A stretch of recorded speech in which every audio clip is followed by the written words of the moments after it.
avoid along with Violator and Mountain Dew, trying to separate yourself as far as you can from your own conflicted ideas about how to solve your predicament?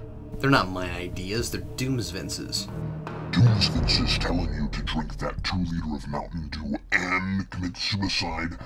I thought you said he wasn't really interested in making you stop reviewing. I thought you said he just wanted to drive you mad. He's trying to confuse me. If you're right, he's doing a good job. How does killing myself in this place solve the problem? You know, it's your idea. You think if you die here, you wake up from your sugar coma.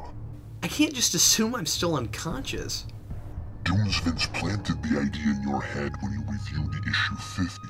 When you read ahead and saw what Spawn does in issue 185, he's teasing you because he doesn't think you have the guts to quit playing his demented game.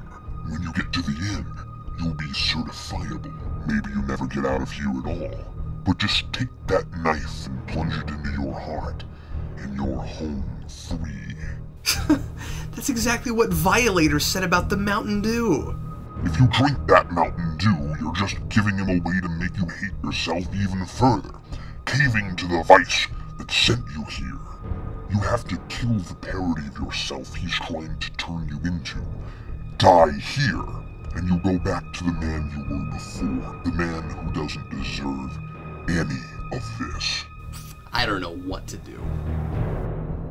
The right thing to do is usually the hardest thing.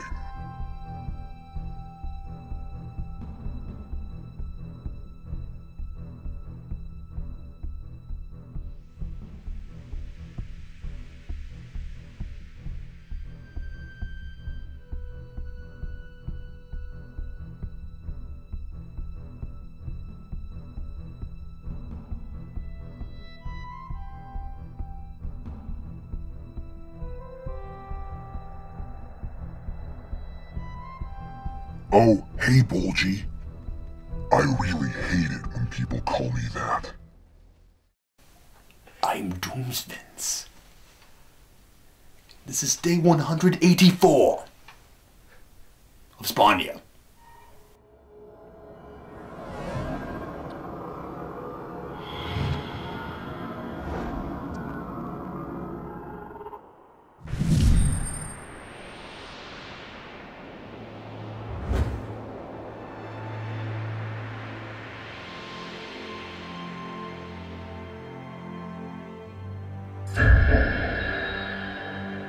This issue serves as a short and sweet transition piece after a multi-part epic, but also serves to pay off the intermittent appearances of the Spawn-obsessed writer Ethan Crone.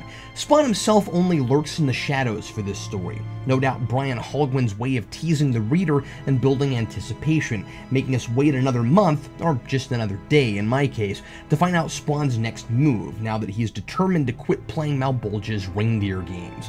There are no pressing new developments here, and it struck me as a skippable filler mostly, but Hogwin's agenda of cleaning house, re-establishing a consistent tone and direction for this book, and using, but often reinterpreting, what's already in the canon is firmly apparent here.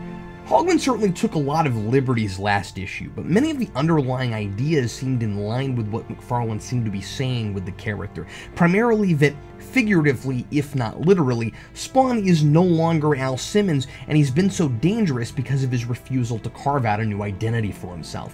But in this issue, I think Hogwin takes those liberties too far in his mission to reinvent Spawn. The story is simple. Crone, with pressure from his publisher to finish his project, goes to Rat City to interview the locals about their encounters with and observations of Spawn. Now, if he's so obsessed, borderline on addicted to learning the truth about Spawn, it's hard to believe he hasn't done this already. He spends the night in Spawn's old HQ, among the disintegrated ashes of the skulls and bones and Spawn's gaudy throne, after the necroplasmic inferno Spawn unleashed on the alleys at the end of the previous issue. He'll never find his guns now. Becoming too wrapped up in the unbearably chilling atmosphere of the place, physically experiencing Spawn's satanic presence after believing for so long he was chasing an urban legend, Crone practically has a nervous breakdown and finally chooses to accept the lie that there is no Spawn, as Cagliostro tells him at the end. Knowing in his heart that there's something truly elemental and terrifying at work here, when what he initially thought he was chasing was a fascinating myth that represented the fears and hope of the collective urban consciousness, Crone throws away his notebook and we see it instantly consumed by Spawn's green fire. The idea seems to be that even the most curious of us may not be ready for the truth, and maybe the truth also isn't ready to be revealed to the general public. It's all very X-Files. What I resist about this whole notion is that this has often been a really blatant comic book. Sure, the fights between the denizens of heaven and hell often happen in these alleys, but Spawn, very early on, made his presence known to the public. People may not believe he's actually from hell, but the existence of the super or extra normal seemed to be kind of common knowledge as far back as Blood Feud, when Spawn was hunted as a vampire and the whole city was behind Sangster. Several cops even got a really good look at him.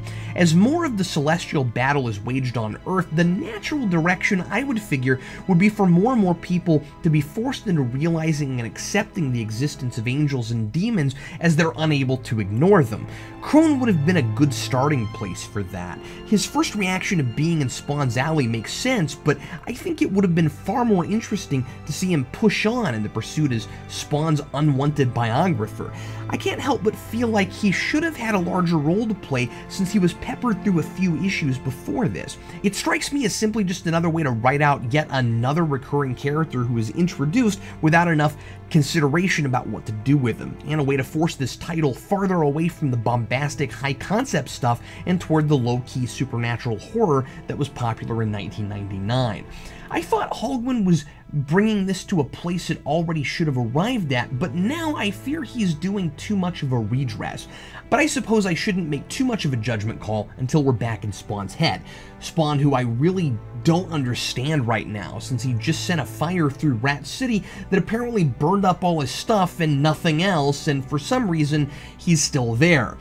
The interviews are fun, especially Sam and Twitch's dodges. Instead of ratting out Spawn, they tell a story about an embarrassing domestic incident they were called on once where a guy accidentally knocked himself out playing BDSM games with his wife. It's also ironic that while somewhat lamely sending off Crone's character, Holguin makes fun of the pointlessness of Cygor when one of the bums wonders whatever happened to that freaky monkey. There's a nice blend of comedic and genuinely emotional beats. Bobby's interview about Bootsy is sad and moving, and reminds us that people rely on Spawn and he's abandoning them, that the situation is more complex than Spawn's presence gets people killed, so he left. Except he didn't yet, for some reason.